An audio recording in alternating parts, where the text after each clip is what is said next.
Mainit ang sikat ng araw sa maliit na baryo ng San Roque, isang tahimik na lugar sa probinsya kung saan lumaki si Alejandro.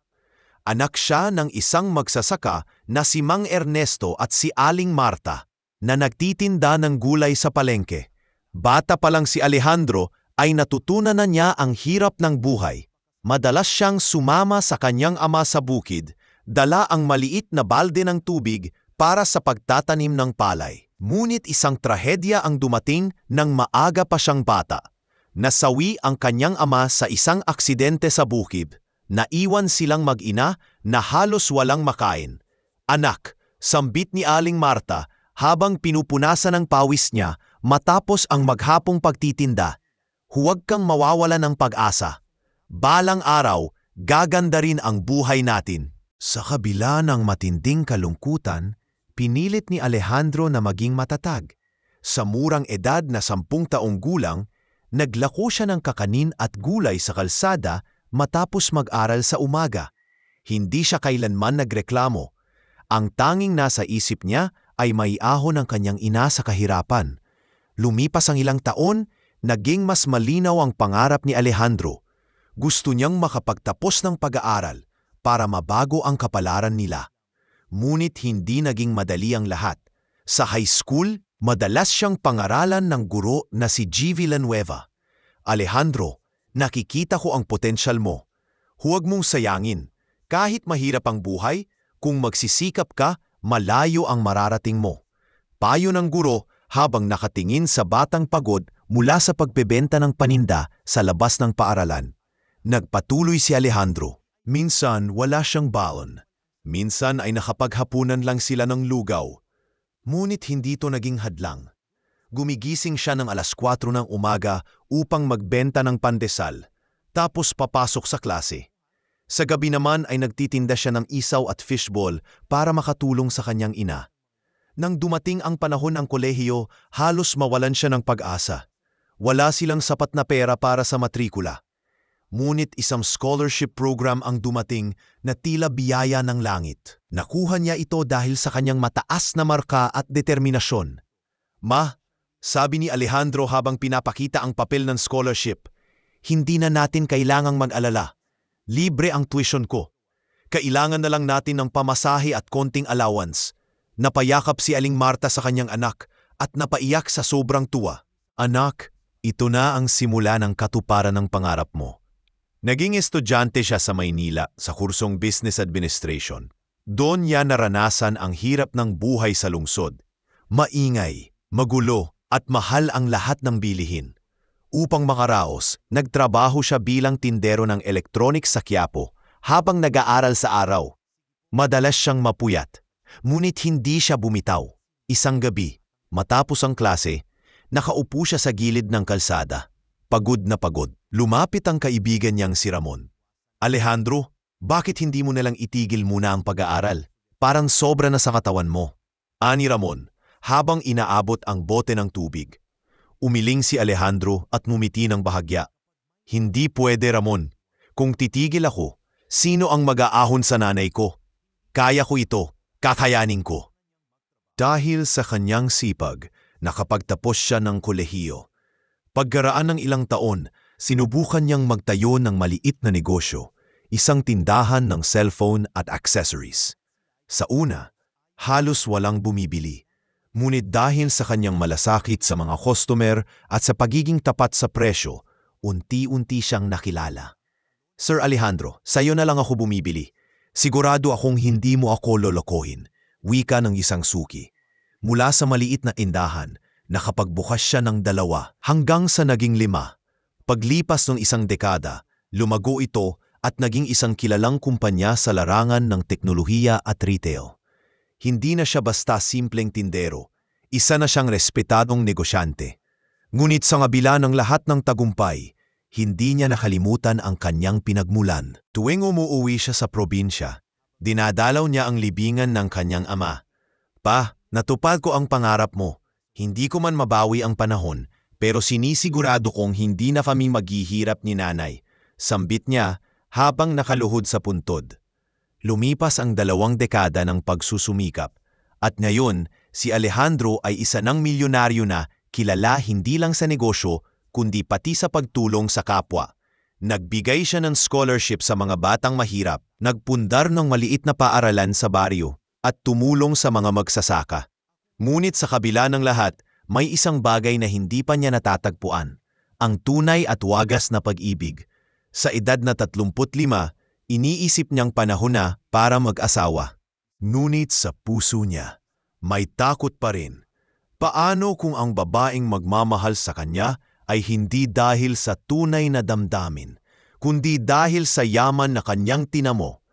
At doon nagsimula ang kasaysayan ng kanyang paglalakbay, hindi lamang bilang milyonaryo, kundi bilang isang taong nagnanais makahanap ng tunay na pagmamahal.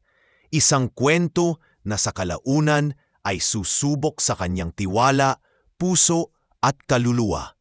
Sa kabila ng mga taon ng pagtatrabaho at pagpapayaman, nanatiling simple at tahimik ang pamumuhay ni Alejandro. Hindi siya naging katulad ng ibang negosyanteng mahilig sa marangyang party o mabilisang relasyon. Mas gusto niyang umuwi sa kanyang ina at sa probinsya, kung saan mas nararamdaman niya ang katahimikan ng buhay. Ngunit habang tumatagal, ramdam niyang may kulang. Isang kasama na makakahati niya ng kanyang mga pangarap at mag-aalaga sa kanya. Hindi lang dahil sa pera, kundi dahil sa pagmamahal.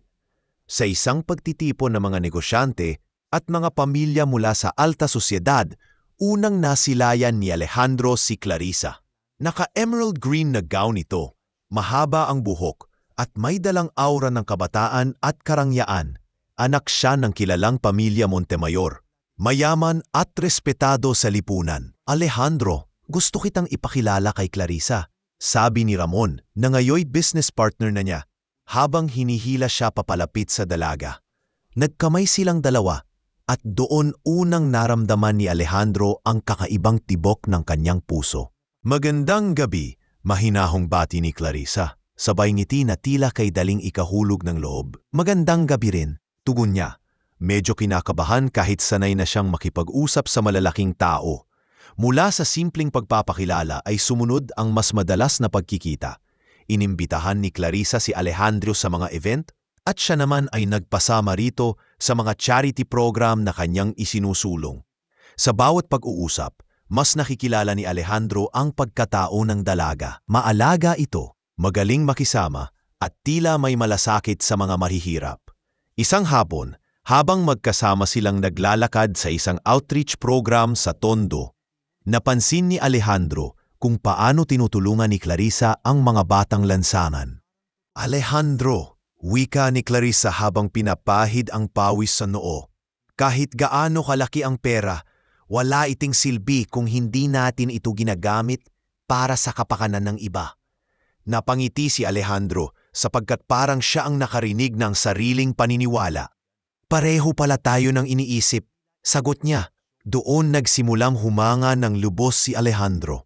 Ngunit kasabay ng paghanga ay dumating din ang kanyang mga pangamba. Paano kung ang nakikita niya ay isang bahagi lang ng pagkatao ni Clarissa? Paano kung ang lahat ng ipinapakita nito ay dahil lamang sa kanyang kayamanan? Hindi niya agad binuksan ang usapin ng kasal. Pinili niyang kilalanin pa ito. Nagkaroon sila ng mga simpleng date sa mga art gallery, sa maliit na kapehan at minsan ay sa probinsya. Nakita niya kung paano tuwang-tuwa si Clarissa sa payak na buhay sa baryo. Ang ganda pala rito, sabi ni Clarissa habang naglalakad sa palayan, suot ang simpleng puting bestida. Parang ang layo sa magulong Maynila. Totoo, dito ako lumaki. Dito ko natutunan ang halaga ng sipag at tiyaga, tugon ni Alejandro habang pinagmamasdan ang mga alon ng palay. Ngunit kahit gaano kaganda ang mga sandali nilang iyon, hindi matanggal ni Alejandro ang takot sa kanyang puso. Lalo na nang mapansin niya kung paano kaagad nagiging mas malapit si Clarissa sa kanyang ina tuwing bumibisita sa bahay nila sa Maynila. Aling Marta, huwag po kayong mag-alala. Pag nag-asawa po kami ni Alejandro, sisiguraduhin kung mas komportable kayo, ani Clarissa, minsang nagkasalo sila ng hapunan. Napatingin si Alejandro sa kanyang ina. Kita niya ang tuwa sa mukha nito, ngunit hindi niya maiwasang magtanong sa sarili, talaga bang mahal ako ni Clarissa o mahal lang niya ang lahat ng kasama sa akin? Sa mata ng publiko, perpektong magkasintahan sila. Lumabas sila sa mapapahayagan bilang ideal couple, ang milyonaryong negosyante at ang magandang dalaga mula sa prominenteng pamilya. Ngunit sa bawat ngiti at papuwi ng iba, may bumabalik na tanong sa puso ni Alejandro. Kunay ba ang nakikita ko o isa lamang itong ilusyon? Isang gabi, habang magkasama silang nag-dinner sa isang kilalang restaurant, hindi napigilan ni Alejandro ang kanyang pag-aalinlangan.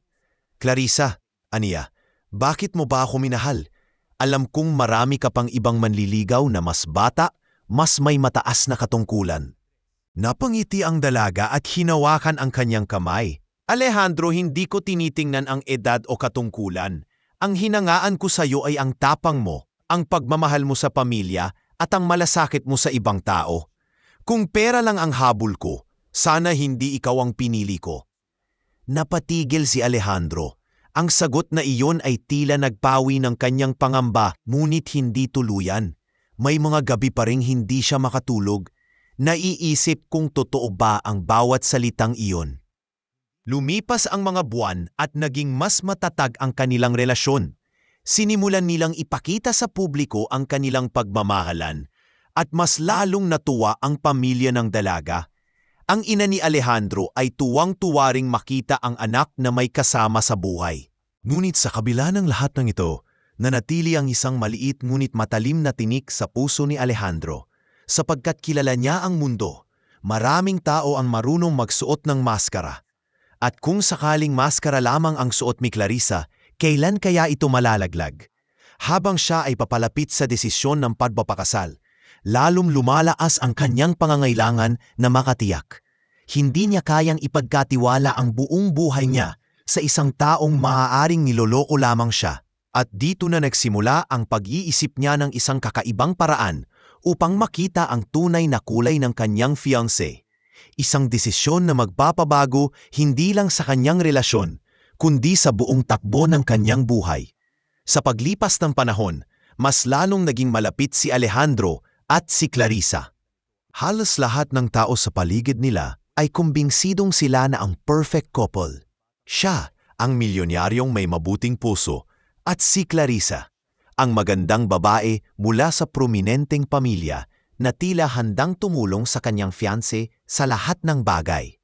Ngunit sa puso ni Alejandro, hindi nawawala ang mabigat na tanong. Tunay ba ang pagmamahal ni Clarissa? O isa lamang itong ilusyon na maglalaho kapag nawala ang lahat ng kanyang kayamanan?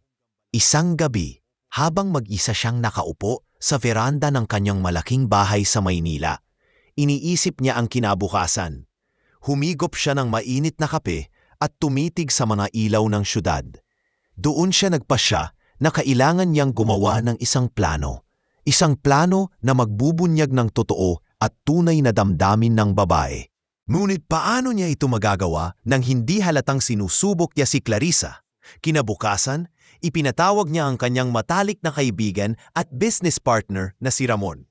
Sa kanilang pribadong opisina, tibinuhos ni Alejandro ang lahat ng kanyang saloobin.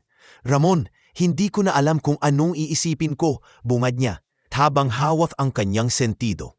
Mahal ko si Clarissa, oo, pero minsan nararamdaman ko na baka ako lang ang nagpapaniwala sa sarili ko. Tumingin ng seryoso si Ramon. Alejandro, matagal na kitang kilala.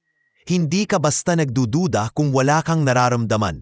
Ano bang nasa isip mo? Huminga ng malalim si Alejandro at saka tumugon. Gusto kong subukin siya. Hindi sa paraang karaniwan. Gusto kong makita kung paano siya kikilos kung mawalan ako ng isang bagay na napakahalaga sa akin. Napakunol ang noo ni Ramon. Ano ang ibig mong sabihin? Magpapanggap akong bilag, diretsyong sagot ni Alejandro. Napatulala si Ramon sa kanyang narinig. Bulag? Alejandro, hindi ba masyadong mabigat yan? Paano kung ikasira mo pa? Umiling si Alejandro. Hindi ko ito gagawin para sa palabas. Gagawin ko ito para makita ang katotohanan. Kung talagang mahal ako ni Clarissa, hindi siya matitisod o mawawala kahit na wala na akong kakayahang makita. Matagal na natahimik si Ramon bago tumango. Kung iyan ang gusto mo, susuportahan kita, pero siguraduhin mong handa ka sa anumang kalalabasan. Ang totoo minsan, masakit pakinggan. Nagsimula na siyang maglatag ng mga hakbang. Unang-una, kailangan niyang maghanda ng medikal na paliwanag. Kaya't nakipag-usap siya sa isang doktor na matagal ng utang na loob sa kanya dahil sa scholarship program na ipinagkaloob niya noon. Sa kanilang lihim na pagpupulong, sinabi ng doktor, "Alejandro, hindi ko akalaing darating sa puntong ito. Ngunit kung desidido ka, gagawa ako ng medical certificate na magsasabing nagkaroon ka ng komplikasyon sa iyong mga mata dulot ng isang aksidente." Nagpasalamat si Alejandro. Alam niyang malaki ang panganib ng kanyang plano, ngunit mas nanaisin niyang masaktan sa katotohanan kaysa mabuhay sa kasinungalingan. Pag-uwi niya, kinausap niya ang kanyang ina. "Alejandro, anak," wika ni Aling Marta habang nag-aalala, "sigurado ka ba sa gagawin mo? Baka naman sobra na ito." Hinawakan niya ang kamay ng ina. "Ma, kailangan kong malaman kung tunay ang pagmamahal sa akin ni Clarissa. Ayokong magpakasal sa isang taong baka iniisip lang ang pera ko. Kailangan kong makatiyak." Napaluha ang ina, ngunit hindi na pumigil. "Kung iyan ang desisyon mo, ipagdadasal ko na maging mabuti ang kalabasan." Mula roon, inihanda na ni Alejandro ang lahat. Ipinakalat niya ang balitang nagkaroon siya ng aksidente sa biyahe pauwi mula sa opisina. Isinulat ng doktor ang report na nagsasabing nasira ang kanyang paningin at malabong gumaling pa ito. Sa unang araw na isinapubliko ang balita, maraming tao ang nagulat. Nabalita ito sa mga pahayagan at social media. Ang isang milyonaryong negosyante biglang nabulag sa kasagsagan ng kanyang tagumpay. Dumaksa ang mga mensahe ng pakikiramay at simpatya. Ngunit higit sa lahat, ang reaksyon ni Clarissa ang pinakabantay sarado ni Alejandro. Tumakbo si Clarissa papunta sa ospital kung saan siya naka-confine. Niyakap niya ng mahigpit si Alejandro at umiiyak na nagsabi, "Alejandro, hindi ko kayang makita kang ganito. Huwag kang mag-alala, nandito ako. Ako ang mag-aalaga sa iyo." Pumikit si Alejandro at pinakinggan ang bawat salita. Sa puso niya, may konting pag-asa, ngunit alam niyang hindi ito sapat. Kailangan niyang makita kung magtatagal ang mga salitang iyon o kung mawawala rin sa oras ng kahirapan. Sa mga sumunod na araw, tuluyang isinakatuparan ni Alejandro ang kanyang pagpapanggap. Nagsuot siyang madilim na salamin, gumamit ng tungkod at naglakad na para bang wala siyang nakikita. Inutusan din niya ang ilan sa kanyang mga tauhan na magpanggap na mga caregiver na tutulong sa kanya. Ngunit sa totoo'y sila ang magbibigay ulat sa bawat kilos ni Clarissa. Bawat galaw ng dalaga ay sinimulan niyang pagmasdan sa pamamagitan ng mga nakatagong kamera sa kanyang bahay. Ang kanyang mansyon ay mistulang naging entablado ng isang lihim na eksperimento. At sa bawat araw na lumilipas, lalo niyang hinihintay kung paano kikilos ang babaeng sinasabi niyang mahal siya. Totoo nga ba ang bawat luha at halik ni Clarissa? O isa lamang itong maskara na darating ang araw ay babagsak? Habang nakaupo siya sa kanyang silid, nakatingin sa dilim kahit na hindi siya tunay na bulag, isang malalim na buntong hininga ang lumabas sa kanyang bibig. "Diyos ko," bulong niya, "ipakita niyo po ang katotohanan. Handa akong masaktan kung ito'y kapalit ng tunay na kapayapaan." Doon nagsimula ang paglalakbay ni Alejandro, hindi bilang milyonaryo lamang, kundi bilang isang lalaking handang isugal ang lahat para sa katotohanan ng pagmamahal. Mabilis na kumalat ang balita tungkol sa biglaang pagkabulag ni Alejandro. Ang mga headline ng pahayagan ay punong-puno ng mga artikulo. Milyonaryong negosyante, nabulag dahil sa aksidente, at tagapagmana ng imperyo sa teknolohiya, nawalan ng paningin. Sa mga social media platforms, hindi mabilang ang mga naglabas ng pakikiramay at dasal para sa kanyang kalagayan. Ngunit sa gitna ng lahat ng iyon, ang puso ni Alejandro ay mabigat pa rin. Hindi lamang dahil sa kanyang ginagampanang pagpapanggap, kundi dahil sa kabang dala ng katotohanang posibleng masira ang kanyang relasyon kay Clarissa. Sa kanyang malaking bahay sa Forbes Park, inayos ni Alejandro ang lahat para masimulan ang kanyang plano. Nagsuot siya ng makakapal na sunglasses, hawak ang tungkod na pinagawa niya para magmukhang gamit ng isang tunay na bulag, at sinanay ang sarili na gumalaw ng tila walang nakikita. Kailangan niyang maging perpekto sa kanyang pag-arte. Anumang maliit na pagkakamali ay maaaring makapagtulak kay Clarissa na magduda. Unang araw ng pagpapanggap, binisita siya ni Clarissa sa ospital kung saan siya nagkunwaring nagpapagaling. Habang nakaupo si Alejandro sa kama, lumapit ang dalaga na may dalang bulaklak at agad siyang niyakap. Alejandro, nanginginig ang boses ni Clarissa. Hindi ko matanggap ang nangyari sa'yo. Pero huwag kang mag-alala. Nandito ako. Hindi kita iiwan. Inayaan ni Alejandro na tumulo ang luha ng dalaga sa kanyang balikat. Pinakinggan niya ang bawat salita nito. Ngunit sa puso niya, may maliit na tinig na bumubulong. Tingnan natin kung hanggang kailan ka mananatili. Pagkalipas ng ilang linggo, pinalabas ng doktor na kailangan na niyang umuwi at mag-adjust sa kanyang bagong kondisyon. Sa kanilang mansion, pinakilala ni Alejandro ang dalawang caregiver na siya mismo ang pumili. Sila ay mga tauhan niya na matagal nang tapat sa kanya. Ang kanilang pangunahing tungkulin, bantayan si Clarissa at iulat ang lahat ng kilos nito. Ako na ang bahala sa kanya, wika ni Clarissa nang una silang umuwi. Ako ang magiging mata at kamay ni Alejandro. Hindi ko hahayaang mahirapan siya.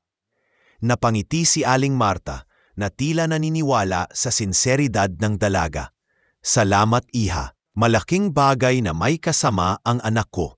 Ngunit si Alejandro, kahit walang ipinapakitang pagdududa, ay lalong nagbantay sa bawat galaw ng fiancé. Isang gabi, habang sila ay magkasamang kumakain ng hapunan, sinubukan niyang pagmasdan ang reaksyon ni Clarissa sa mga simpleng sitwasyon. Nagpanggap siyang nahulog ang baso mula sa mesa. Alejandro, sandali lang. Agad na tumayo si Clarissa at kinuha ang baso. Ingat ka naman, huwag mo pipilitin ang sarili mo. Nagpasalamat siya, ngunit lihim niyang napansin ang bahagyang pagkairita sa tono ng dalaga. Isang bagay na hindi nakikita ng kanyang ina o ng iba. Kinabukasan, nagkunwari siyang nahihirapan maglakad paunta sa sala. Tumigil si Clarissa sa pagbabasa ng magazine at tinulungan siyang maupo. Hindi ka dapat masyadong kumikilos. Hayaan mo na lang ako, aniya. Ngunit agad na ibinalik ang atensyon niya sa hawak na magazine. Para bang may kulang sa malasakit nito. Hindi na ganun kainit tulad ng mga unang araw. Habang tumatagal, napansin ni Alejandro ang mga pagbabago. Sa harap ng ibang tao, lalo na sa pamilya niya, ipinapakita ni Clarissa na siya ay mapagmahal at matiyagang fiancé. Laging magkahawak kamay kapag nasa publiko, laging may matatamis na salita para kay Alejandro. Hindi kami bibitaw sa isa't isa. Madalas nitong sambitin sa mga kaibigan. Ngunit kapag sila ay nag-iisa, ramdam ni Alejandro ang lamig sa kilos ng dalaga. Minsan ay hindi na ito agad sumasagot sa kanyang tawag. May mga araw na bigla na lang itong umaalis ng bahay na hindi nagpapaalam. At kung magtatanong siya, ang laging sagot ay, may lakad lang ako kasama ang kaibigan ko. Isang gabi, kinausap niya ang isa sa kanyang mga tauhan na lihim na nagmamasid. Anong nakita mo kanina nang umalis si Clarissa? Tanong niya. Sir, pumunta po siya sa isang kafe. May kausap siyang lalaki. Hindi ko narinig ang buong usapan, pero parang matagal na silang magkakilala. Sagot ng tauhan. Nanlamig si Alejandro, ngunit pinigilan niya ang sarili. Hindi siya dapat magpadalos-dalos. Kailangan niya ng sapat na ebidensya bago siya humusga. Lumipas ang mga araw at patuloy niyang pinanood ang bawat eksena sa pamamagitan ng mga nakatagong kamera sa kanilang mansion. Lalong lumalim ang kanyang pagdududa, ngunit sabay din namang lumalakas ang takot na baka totoo ang pinangangambahan niya na hindi siya tunay na mahal ni Clarissa. Sa kabila ng lahat, nagpatuloy si Alejandro sa kanyang pagpapanggap. Sa bawat umaga nagigising siya na magpapanggap na bulag, tinatanong niya ang sarili, hanggang kailan ko ito kakayanin? At handa ba talaga akong marinig ang katotohanan, gaano man kasakit? At habang patuloy siyang nakikinig sa mga salita ni Clarissa at minamasdan ang mga kilos nito sa pamamagitan ng iba, unti-unti nang nagsisimulang mabuo ang larawan ng katotohanang matagal na niyang kinatatakutan. Ngunit sa puntong iyon, wala pa siyang lakas ng loob na harapin ito. Ang tanging kaya niyang gawin ay maghintay at magpatuloy sa kanyang nakakasakal na pagpapanggap. Lumipas ang ilang linggo mula nang opisyal na nagsimula ang pagpapanggap ni Alejandro bilang bulag. Sa una, tila buo ang tiwala niya kay Clarissa dahil lagi itong nasa tabi niya at nagpapakita ng malasakit. Ngunit sa bawat araw na lumilipas, nagsimulang mapansin ni Alejandro ang maliliit na bagay, mga kilos na hindi tumutugma sa mga salitang binibitawan ng kanyang fiancé. Isang hapon, habang nakaupo siya sa kanilang sala, narinig niya si Clarissa na nagmamadaling magbihis. Pinilit niyang magpanggap na natutulog, kaya't hindi ito humingi ng permiso bago umalis. Dahan-dahang binuksan ni Alejandro ang kanyang tenga sa mga yabag ng dalaga. Nang sumara ang pinto, agad niyang tinawag ang isa sa kanyang mga tauhan. Pedro, mahina niyang wika, pakisundan si Clarissa. Sabihin mo sa akin kung saan siya pupunta. Opo, sir, sagot ni Pedro bago mabilis na lumabas ng bahay. Pagbalik nito makalipas ang 3 oras, dala-dala ang isang maliit na notebook na may nakasulat na obserbasyon. Sir, pumunta po siya sa isang mall, nakipagkita siya sa mga kaibigan at kumain. Narinig ko pa na sinabi niyang gusto niya ng mas maluwag na buhay. Nanlumo si Alejandro. Hindi niya maintindihan kung anong ibig sabihin ng salitang iyon. Ang maluwag na buhay ba ay nangangahulugan ng kalayaan mula sa kanya? O baka naman ay simpleng pagpapahayag lamang ng kagustuhan ng dalaga? Kinabukasan, sinubukan niyang mag-usap sila ni Clarissa habang sila ay nag-aalmusal. Clarissa, aniya, napapansin kong madalas kang lumalabas nitong mga araw. Masaya ka ba? Napatingin si Clarissa at saglit na natigilan. Oo naman, Alejandro, kailangan ko lang minsan lumabas para hindi ako ma-stress. Pero huwag kang mag-alala, nandito pa rin ako para sa'yo. Ngumiti siya, ngunit ramdam ni Alejandro ang lamig ng mga salita. Sa susunod na mga araw, mas lalong dumalas ang biglaang pag-alis ni Clarissa. Kung minsan, iniiwan siya nitong mag-isa sa bahay kahit alam nitong nahihirapan siya gumalaw bilang bulag. May isang pagkakataon pa na tinawag niya ito ng malakas mula sa kanyang silid dahil nahulog ang kanyang hawak na cellphone. Ngunit wala itong dumating. Lumabas lang siya ng gabing iyon at iniwang ang telepono sa sahig. Habang dinadampot ang telepono gamit ang kanyang kamay, napabulong siya. Ganito ba talaga kung tunay ang pagmamahal? Hindi ba't dapat naroroon ka sa oras ng pangangailangan? Ngunit sa publiko, kabaligtaran ang ipinapakita ni Clarissa. Sa isang pagtitipon kasama ang pamilya ni Alejandro, buong pagmamalaki nitong sinabi, "Ako na ang bahala kay Alejandro. Hindi ko siya iiwan. Ako ang kanyang mata at gabay." Palakpakan at papuri ang natanggap ni Clarissa mula sa mga kamag-anak. Lahat sila'y humahanga sa katatagan ng dalaga. Ngunit si Alejandro na nakaupo lamang at nakikinig ay lalong naguguluhan. Ano nga ba ang totoo? Isang gabi, nag-usap silang mag-ina sa pribadong silid. Alejandro, bakit parang may iniisip ka? Tanong ni Aling Marta habang hawak ang kamay ng anak. Ma, may mga bagay akong napapansin. Madalas umaalis si Clarissa at kung minsan parang wala siyang malasakit kapag mag-isa lang kami. Pero kapag nasa harap ng ibang tao, ipinapakita niyang siya ang pinakamatapat na babae. Napabuntong hininga si Aling Marta. Anak, baka iniisip mo lang yan. Pero kung may duda ka, huwag mong isantabi. Ang puso mo ang magsasabi ng totoo. Naging mas mapanuri pa si Alejandro sa mga susunod na araw. Minsan, sinadya niyang magtanong kay Clarissa ng simpleng bagay. Clarissa, pwede mo ba akong ipagtimpla ng kape? Nahihilo ako. Sandali Alejandro, may tinatapos lang ako. Sagot nito habang patuloy na naglalakad palayo. Ilang oras pa bago niya nadala ang hinihinging kape. Nandoon na ang unang pagdududa. Hindi niya alam kung siya ba'y nagiging masyadong mapaghinala o talagang may kulang sa ipinapakitang pagmamahal ng kanyang fiancé. Kinabukasan, may narinig siyang usapan sa pagitan ni Clarissa at ng kaibigan nitong si Liza habang dumadalaw ito sa kanilang bahay. Hindi ko alam kung hanggang kailan ko kakayanin, ani Clarissa. Ang hirap mag-alaga ng isang taong bulag. Parang nakakulong ako. Pero Clarissa, sagot ni Liza, si Alejandro ay milyonaryo. Wala ka nang hahanapin pa. Baka masanay ka rin. Saglit na natahimik si Clarissa bago nagsabi, "Oo, pero iba pa rin kapag wala kang kalayaan." Sumakit ang puso ni Alejandro nang marinig iyon. Hindi siya nagpahalata, ngunit sa loob niya, nagsimulang mabuo ang ideya na baka hindi nga tunay ang pagmamahal ng dalaga. Ngunit pinili niyang huwag pang magdesisyon. Alam niyang hindi sapat ang mga salitang iyon upang tuluyang tapusin ang lahat.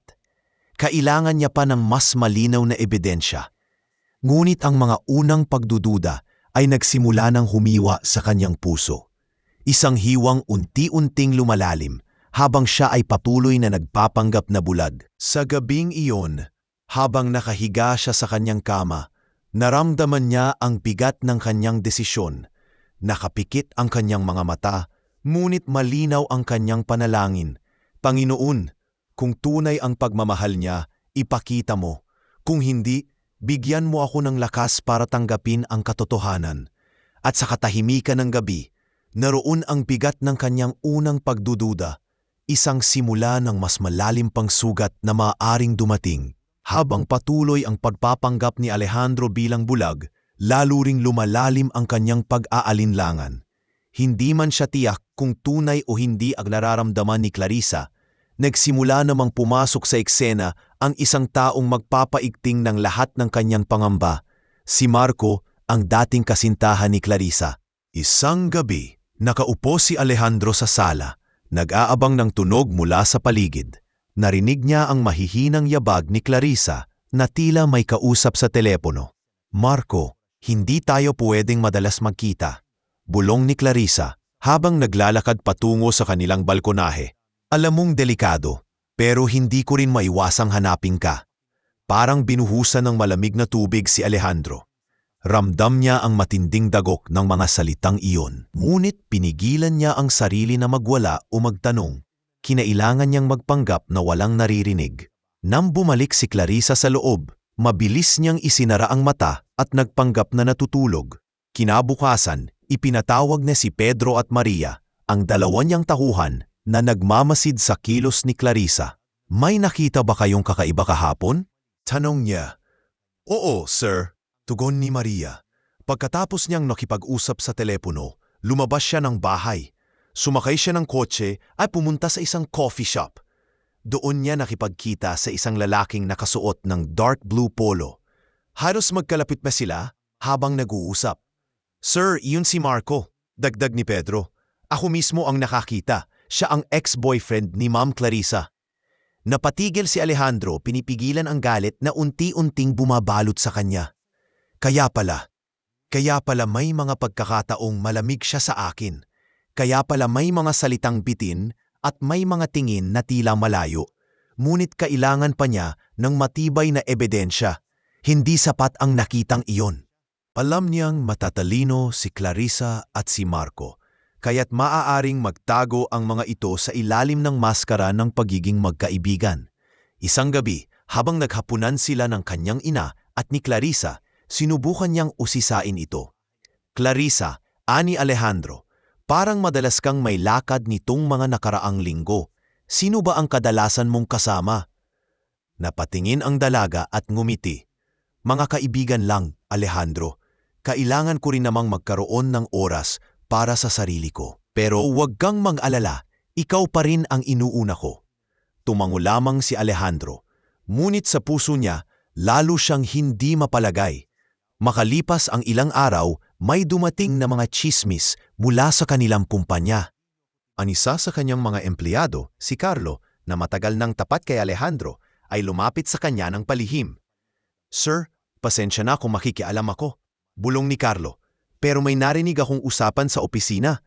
May nagsabi na si Ma'am Clarissa raw ay nakikitang madalas kasama si Marco. Hindi ko alam kung totoo, pero baka gusto niyo pong malaman." Nagpasalamat si Alejandro kahit ramdam niya ang bigat sa dibdib, lalo na't nagsisimulang mabuo ang koneksyon ng lahat ng kanyang naririnig at nakikita. Sa mga sumunod na araw, naging mas mapanuri pa siya. Madalas siyang magpanggap na nagtatanong ng mga simpleng bagay, sinusubok kung mahuhuli niya si Clarissa na nagsisinungaling. Ngunit laging handa ang mga sagot ng dalaga, tila isang bihasan aktres na kayang ilihim ang lahat. Isang gabi, kinausap siyang muli ni Ramon, ang matalik niyang kaibigan. "Alejandro, narinig ko rin ang tungkol kay Marco. Sigurado ka bang kaya mo pang tiisin to? Baka masyado ka nang nasasaktan." "Ramon, kailangan kong makita ang katotohanan." Sagot ni Alejandro na puno ng bigat ang tinig. "Kung hindi ko ito tatapusin ngayon, baka habang buhay akong mabubuhay sa kasinungalingan." Lumipas ang isa pang linggo at dumating ang pagkakataon. Gabi na nang bumalik si Clarissa sa bahay. Nakangiti at tila masayang-masaya. "May dinner lang kami ng mga kaibigan ko," sabi nito habang hinuhubad ang kanyang coat. Ngunit napansin ni Alejandro sa pamamagitan ng kanyang tauhan na hindi ito kasama ang mga sinasabing kaibigan kundi si Marco mismo. Kinabukasan, muling nagsalita si Pedro. "Sir, hindi na ako magpapaikot-ikot. Nakita ko mismo si Ma'am Clarissa at si Marco. Magkahawak kamay silang naglakad papasok sa isang private dining area. Hindi na ito simpleng pagkikita lang." Halos madurog ang puso ni Alejandro sa narinig. Ngunit pinigilan niyang ipakita ang kanyang galit. Hindi pa ito ang tamang oras. Kinailangan niyang tipunin ang lahat ng ebidensya. Ang bawat salita, bawat galaw, bawat lihim na pagtatagpo sapagkat alam niyang darating ang sandali na siya mismo ang haharap sa katotohanan. Sa kanyang silid, mag-isa siyang nakaupo, hawak ang tungkod na ginagamit niya sa pagpapanggap. Kung totoo ang lahat ng ito, bulong niya sa sarili, hindi lang ang mata ko ang mawawala, pati ang puso ko tuluyan ng mabubulag. Habang ang gabi ay lalong lumalalim, ramdam niya ang bigat ng mga darating pang araw. Dahil ngayon, malinaw na sa kanya. Hindi na simpleng pagdududa ang kanyang hinaharap, kundi isang kontrabida na handang pumasok muli sa buhay nila. Si Marco, ang lalaking maaaring maging dahilan ng pagkawasak ng lahat. Lumipas ang mga araw na parang mabibigat na batong nakapatong sa dibdib ni Alejandro. Habang patuloy siyang nagpapanggap na bulag, lalong dumarami ang mga sandaling nagpapatunay na may tinatago si Clarissa. Ngunit ang lahat ng kanyang naririnig at nalalaman ay parang mga piraso lamang ng palaisipan. Hindi pa buo ang larawan. Hanggang sa isang gabi, tuluyang nabuo ang hiwaga. Nakaupo siya sa kanyang study room, kunwaring nagbabasa ng aklat na hawak lamang niya para mapagtakpan ng kanyang mga kilos. Nandoon si Pedro, nakararating lang mula sa kanyang pagsubaybay kay Clarissa.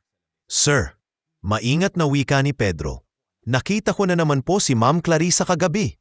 Pumasok siya sa isang apartment sa bandang Makati. Doon niya muling nakipagkita kay Marco. Napahinto si Alejandro at bahagyang napakuyom ang mga kamao. "Sigurado ka bang siya yun?" "Opo, sir."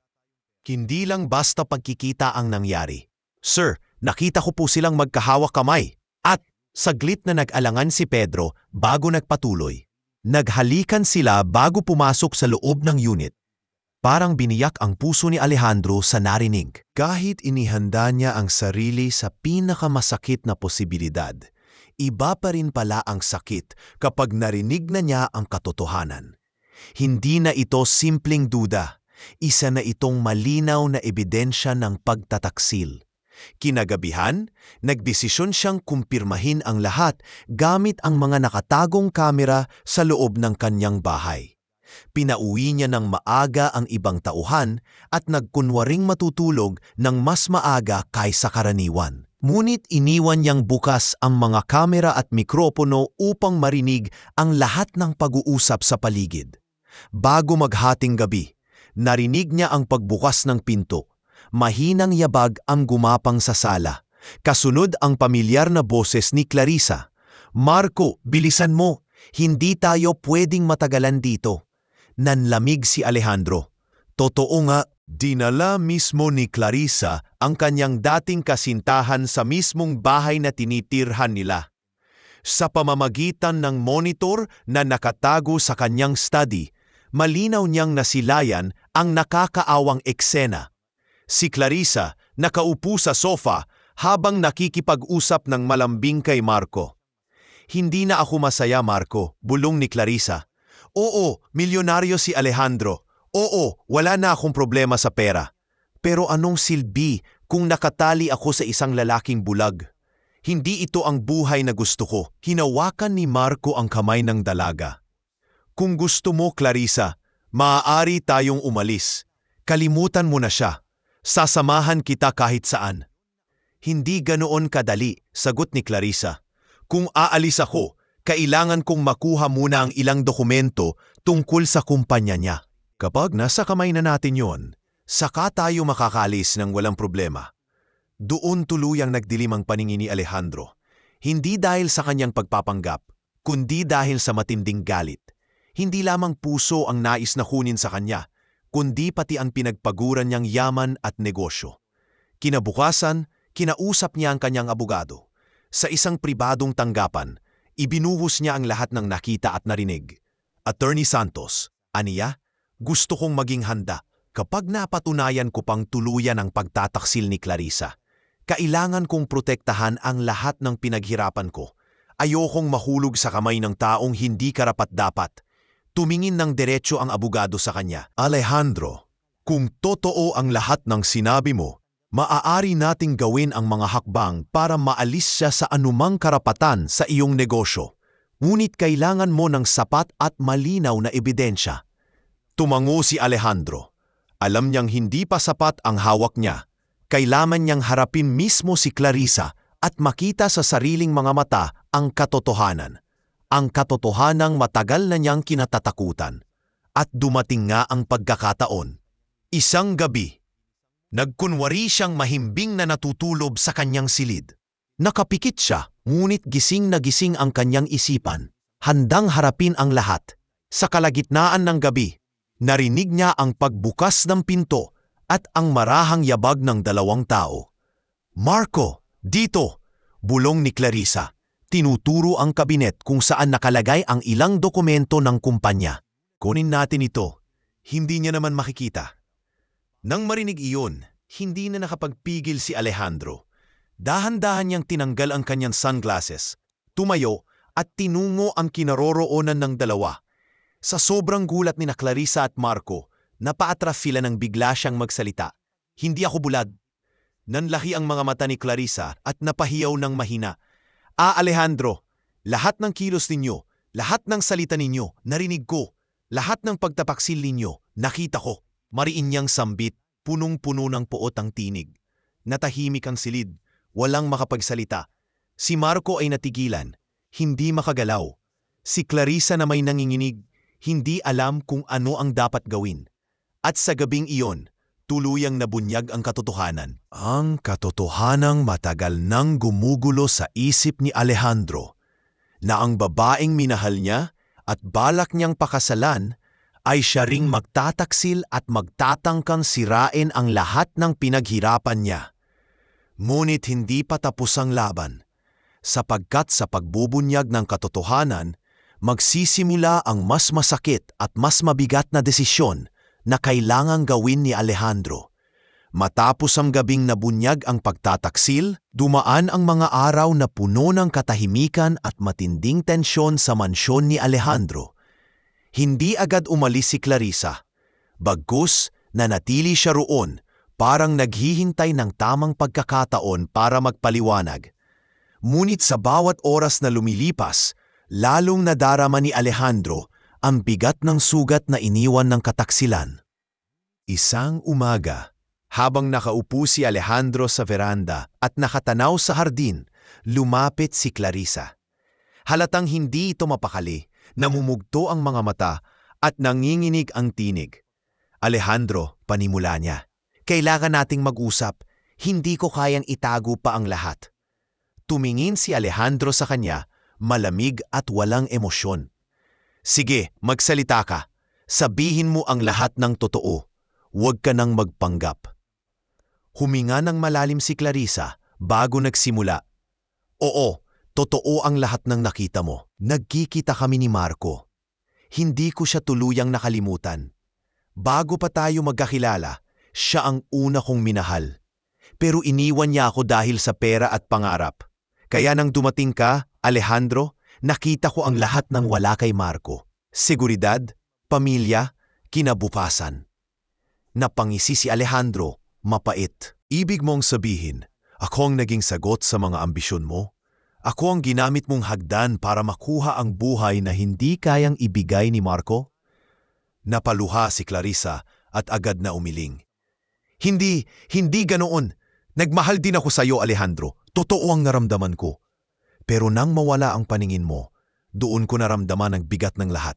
Natakot ako. Naisip kong baka habang buhay kong alagaan ng isang taong bulag. Doon si Marco at doon ako nadala ng kahinaan ko. Kumayo si Alejandro, mariin pinikit ang mga mata at tinigasan ang sarili.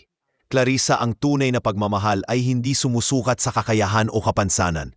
Kung mahal mo ako, mananatili ka kahit mahirap, kahit wala. Pero pinili mong bumalik sa nakaraan, sa lalaking iniwan ka noon para sa sarili niyang ambisyon.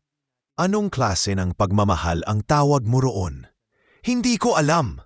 Sigaw ni Clarissa, sabay bagsak ng katawan sa upuan. Nalilito ako.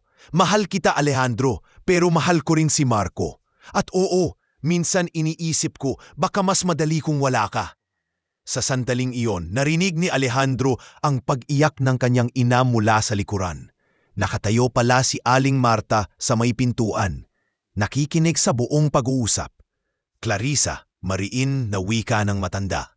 Kung hindi mo kayang mahalin ang anak ko sa oras ng kanyang kahinaan, hindi ka karapat-dapat na tawaging asawa niya. Ang pag-ibig ay hindi kontrata na sinusunod lang kapag maginhawa. Ito'y panata. Sa hirap at ginhawa, sa sakit at kalusugan. Napayuko si Clarissa, hindi makatingin kay Aling Marta.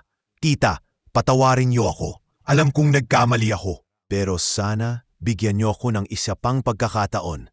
Susubukan kong baguhin ang lahat. Umiling si Alejandro. Hindi ito basta pagkakamali, Clarissa. Pinag-isipan mo ito. Pinlano mo ito. At sa harap mismo ng bahay ko, dinala mo ang taong iyon. Hindi ko alam kung paano ka papagkakatiwalaan. Ngunit hindi pa rin tumigil si Clarissa. Sa mga sumunod na araw, ipinakita niya sa publiko ang pagiging matatag at maalaga. Kapag may bisita, pinapakitaan niya ng sobrang malasakit si Alejandro. Inaakay siya, ipinaghahanda ng pagkain, at paulit-ulit na sinasabing hindi niya iiwan ang piyanse. Ngunit sa likod ng lahat ng iyon, may isa siyang kaibigang palagi niyang kinakausap, si Lisa. Isang gabi, nahuli ni Maria, ang tauhan ni Alejandro, ang kanilang pag-uusap sa telepono. Lisa, bulong ni Clarissa. Hindi ko na kaya. Ang hirap magpanggap araw-araw. Oo, pinipilit kong maging matatag sa harap ng lahat. Pero sa totoo lang, hindi ko kayang isakripisyo ang buhay ko. Mahal ko pa rin si Marco at iniisip ko baka siya talaga ang kasama ko hanggang dulo. Nang isalaysay ni Maria ang lahat kay Alejandro, lalo pang napagtibay ang kanyang pasya. Hindi sapat ang mga luha at paliwanag ni Clarissa. Hindi sapat ang pag-iyak sa veranda o ang pag-amin ng kahinaan. Ang katotohanan ay malinaw. Hindi siya kayang ipaglaban ni Clarissa. Isang gabi, muling nagharap sina Alejandro at Clarissa. Tahimik ang buong mansyon at tanging sila lamang ang nasa malaking sala. Clarissa, mahinahong wika ni Alejandro. Pinakinggan na kita. Pinatawad na rin kita sa puso ko. Ngunit hindi ibig sabihin ay makakalimutan ko ang ginawa mo.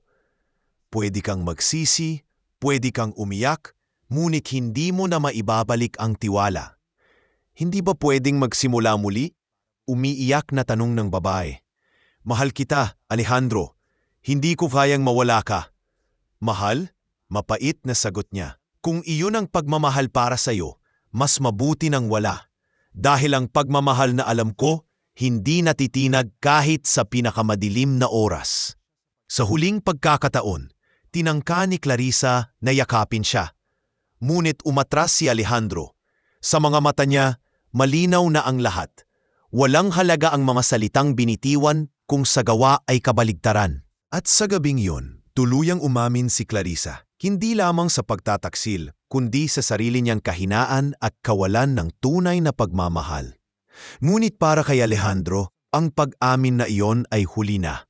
Sapagkat minsan, kahit ang pinakamalalim na sugat, ay hindi na kayang paghilumin ng simpleng mga salita. Matapos ang pag-amin ni Clarissa, alam ni Alejandro na hindi na siya maaaring manatili sa katahimikan. Ang kanyang pagpapanggap bilang bulag ay umabot na sa rurok ng layunin nito upang makita ang tunay na mukha ng babaeng pinili niyang mahalin. Ngunit bago niyang tuluyang tapusin ang lahat, kailangan niyang tiyakin na walang puwang para sa pagdududa. Isang gabi, nagkunwari siyang mahimbing na natutulog sa kanyang silid. Sa tabi ng kama ay nakapatay ang lahat ng ilaw at tanging mahinang sindi ng lampara sa sulok ang nagbigay ng liwanag. May mga nakatagong kamera sa bawat sulok ng kwarto, handang mag-record ng anumang mangyayari. Sa labas naman ay nakaantabay ang kanyang tauhan sakaling kailanganin niyang kumilos agad. Bago maghating gabi, bumukas ang pinto. Narinig niya ang mahinang yabag. 2, hindi 1. Hindi siya nagkamali. Si Clarissa at si Marco ang naroon. Alejandro, tulog na. Bilisan natin, bulong ni Clarissa. Sigurado ka bang dito nakalagay ang mga dokumento? Tanong ni Marco, na halatang kinakabahan. Oo, sagot ng dalaga. Nasa drawer ng kabinet. Hindi naman niya makikita. Wala siyang magagawa.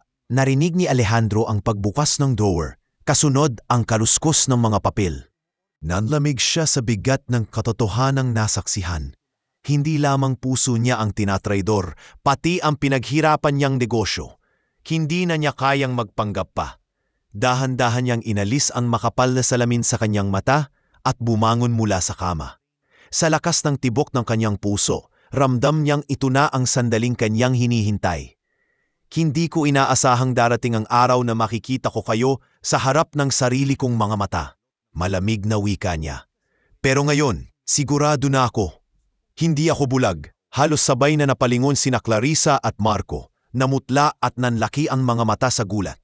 Ang mga papel na hawak ni Clarissa ay nabitawan at kumalat sa sahig. Alejandro, nanginginig na pinig ni Clarissa. Hindi alam kung saan magsisimula. Ngunit si Alejandro, puno ng galit at sakit ay tuluyang lumapit sa kanila. Lahat ng ginagawa ninyo, napanood ko. Lahat ng narinig ninyo, naiulat sa akin. Pinagkatiwalaan kita, Clarissa. At ito ang isusukli mo? Pagmamahal daw? Ito ba ang pagmamahal na ipinagmamalaki mo sa lahat ng tao? Hindi nakapagsalita si Marco, nanatiling nakatayo at tila natigilan. Ngunit si Clarissa, pilit na lumapit kay Alejandro, umiiyak at nagmamakaawa. Mahal kita, Alejandro, nabulag lang ako ng takot, ng kahinaan ko. Oo, nagkamali ako. Oo, sinubukan kong bawiin ang mga dokumento dahil iniisip kong iyon ang magbibigay sa akin ng kalayaan. Pero ikaw pa rin ang mahal ko. Kalayaan? Madiing sagot ni Alejandro.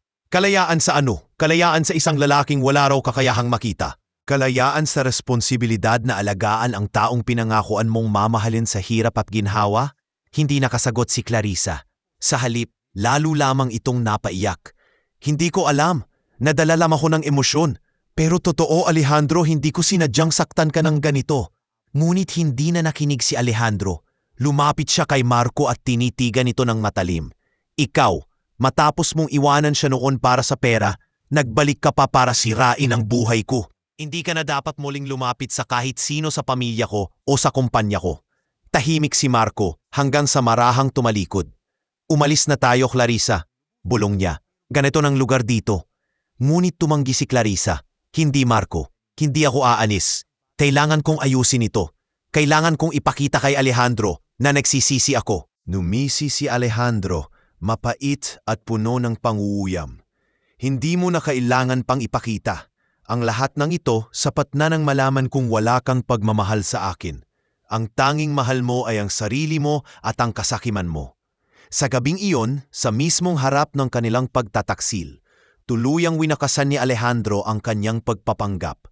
Sa wakas, nakita niya ang katotohanan, hindi sa pamamagitan ng kanyang mga mata, kundi sa pamamagitan ng mga sugat na ibinaon sa kanyang puso.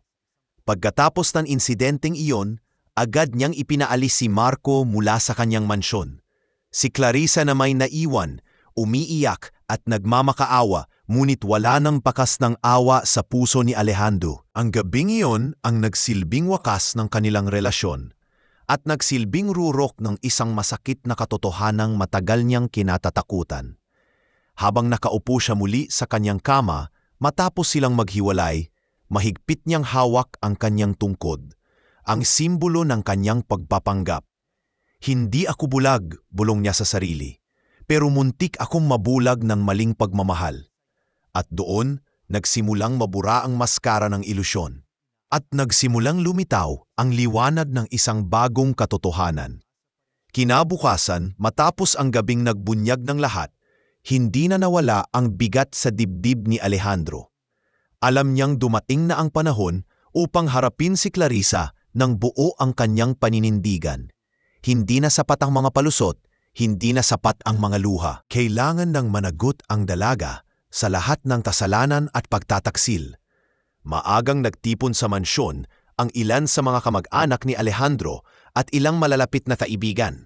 Nabalita na rin sa kanilang pamilya ang tungkol sa aksidente at sa di umano'y pagkabulag niya, kaya't marami ang nagulat nang makita siya ngayong lumalakad ng tuwid at walang tungkod. Maraming buluman sa paligid, ngunit pinili niyang manatiling tahimik hanggang dumating si Clarissa. Pagpasok ng dalaga sa malaking sala, dala nito ang kanyang paboritong handbag at nakasuot ng puting bestida, marahil upang magmukhang inosente. Ngunit agad siyang sinalubong ng malamig na tingin ni Alejandro. "Umupo ka, Clarissa," utos nito, malamig ang boses. Tahimik na naupo ang dalaga. Kinakabahan siya, halata sa kanyang mga mata. "Alejandro, kung maaari lang, pakinggan mo muna ako. Hindi ko ginusto ang lahat ng ito. Nadala lang ako." "Hindi mo na kailangang magpaliwanag," putol ni Alejandro. "Ipapakita ko na lang sa lahat kung sino ka talaga." Kasabay ng hudyat niya, inilabas ni Pedro ang isang USB at isinaksak sa malaking telebisyon sa sala. Isa-isang lumabas ang mga video na kuha mula sa mga nakatagong kamera. Ang pagtanggap ni Clarissa kay Marco sa bahay, ang paghawak nila ng kamay, ang pag-uusap tungkol sa mga dokumento ng kumpanya, at ang mismong pagtataksil na halos ikabagsak ni Alejandro. Nanlaki ang mga mata ng lahat ng nakasaksi. Ang ilang kamag-anak ay napailing, habang ang iba ay nagbulungan ng may halong pagkadismaya. Ang ina ni Alejandro, si Aling Marta, ay hindi mapigilang mapaluha sa kahihiyan at sakit. "Alejandro," halos pasigaw na iyak ni Clarissa. "Hindi ako ganyan. Nagmahal ako sa iyo, totoo yun. Hindi ko lang alam kung paano ko haharapin ang bigat ng sitwasyon mo." Lumapit si Alejandro sa kanya, mariin ang bawat salita. "Hindi mo lang ako pinagpalit, Clarissa. Sinubukan mo ring nakawi ng lahat ng pinaghirapan ko. Ang iniwan mo sa akin ay hindi lang sugat, kundi kahihiyan sa lahat ng taong naniwala sa atin." Lumapit ang mga magulang ni Clarissa, na noon ay dumating upang suportahan ang kanilang anak. Ngunit nang makita nila ang mga ebidensya, halos hindi sila makatingin kay Alejandro. "Patawad, Alejandro," sabi ng ina ni Clarissa. "Hindi namin alam ang lahat ng ito. Hindi ganito pinalaki ang aming anak." Ngunit si Alejandro ay mariing tumugon. "Hindi ako humihingi ng tawad mula sa inyo. Ang kailangang humingi ng tawad ay siya mismo, at kahit ilang beses pa niyan sabihin, hindi na mabubura ang ginawa niya." Lumapit si Clarissa, nakaluhod sa harapan ni Alejandro, umiiyak at namamanhik. "Patawarin mo na ako, Alejandro. Isang pagkakamali lang ito. Kung bibigyan mo ako ng isa pang pagkakataon, babaguhin ko ang lahat." Ngunit umiling siya. "Clarissa, hindi na kita kayang pagkatiwalaan. Hindi ko kayang ituloy ang kasal. Sa harap ng lahat ng tao, Tinatapos ko na ang lahat. Nagulat ang lahat sa kanyang pahayag. Ang mga mata ni Clarissa ay halos mawalan ng buhay. Tumayo siya, nanginginig at namumutla. Hindi mo ako pwedeng iwan. Alejandro, lahat ng ito'y dahil mahal kita. Mahal? Mariing sagot niya. Kung mahal mo ako, hindi mo sana ginawang laruan ang sakit ko. Kung mahal mo ako, hindi mo sana nilapitan ang lalaking iniwan ka noon para sa sarili niyang interes. Ang pagmamahal mo ay peke. At ngayon tapos na ito. Ipinatawag ni Alejandro ang kanyang abogado, si Attorney Santos, na naghanda ng mga dokumentong magpapatunay na wala ng karapatan si Clarissa sa kahit anong bahagi ng kanyang negosyo o ari-arian. Ipinasok ito sa mesa, sa gitna ng sala, at pinapirmahan kay Clarissa. Kung talagang gusto mong magsimulang muli, pumirma ka rito. Palalayain kita mula sa lahat ng obligasyon. Wala ka ng koneksyon sa akin, wala ka ng koneksyon sa kumpanya, at wala ka ng koneksyon sa aking pamilya. Umiyak si Clarissa habang hawak ang bolpen. Pilit niyang tumingin kay Alejandro, umaasang makikita sa kanyang mga mata ang kahit kaunting awa. Ngunit wala na, malamig na bato ang kanyang titig. Sa huli, pinirmahan niya ang mga papeles at tuluyang napahagulgol. Nang matapos, tumalikod si Alejandro at nagsalita sa lahat ng naroroon. Ngayon, alam niyo na ang katotohanan. Hindi lahat ng nakikita nating maganda at perpekto ay tunay. Huwag niyo nang husgahan ang kahinaan ng anak kong iniwan. Ang dapat husgahan ay ang managawa niya. Niyakap siya ng kanyang ina mula sa likod. Anak, tapos na. Huwag mo nang hayaan na masira ka ng taong hindi karapat-dapat. Habang si Clarissa ay nakaupo sa sahig, luhaan at halos mawalan ng lakas, si Alejandro na may nakatayo, matatag at puno ng dignidad. Alam niyang nasaktan siya ng sobra, ngunit sa wakas nagawa niyang singilin ang babaeng minsang minahal niya ng buong puso. At sa gabing iyon, sa harap ng lahat ng tao, tuluyang winakasan ni Alejandro ang kabanata ng kanilang relasyon. Isang masakit ngunit kinakailangang pagtatapos. Isang aral na kailanman ay hindi niya malilimutan. Pagkatapos ng pagharap at pagsingil ni Alejandro kay Clarissa, nabilis na kumalat ang balita sa lipunan. Ang minsang perpektong larawan ng kanilang relasyon ay biglang gumuho, at ang pangalan ni Clarissa ay naging sentro ng mga usapan sa mga pahayagan at social media. Ang babaeng minsang hinangaan ng marami dahil sa kanyang ganda at pagiging fiancé ng isang milyonaryo, ngayon ay pinag-uusapan bilang isang traidor at mapanlinlang. Hindi nagtagal. Dumating ang epekto.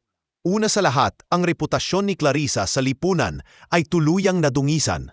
Dati, palaging bukas para sa kanya ang mga imbitasyon sa mga charity gala, fashion shows at mga pagtitipon ng mga prominenteng pamilya. Ngunit ngayon, ang mga dating kaibigan at kakilala ay nagsimulang umiwas sa kanya.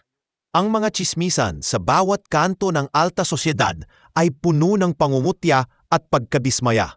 Sayang ang ganda niya, bulong ng isa sa mga ginang sa isang pagtitipon. Ngunit ang puso, marumi. Sino pa ang tatanggap sa kanya ngayon?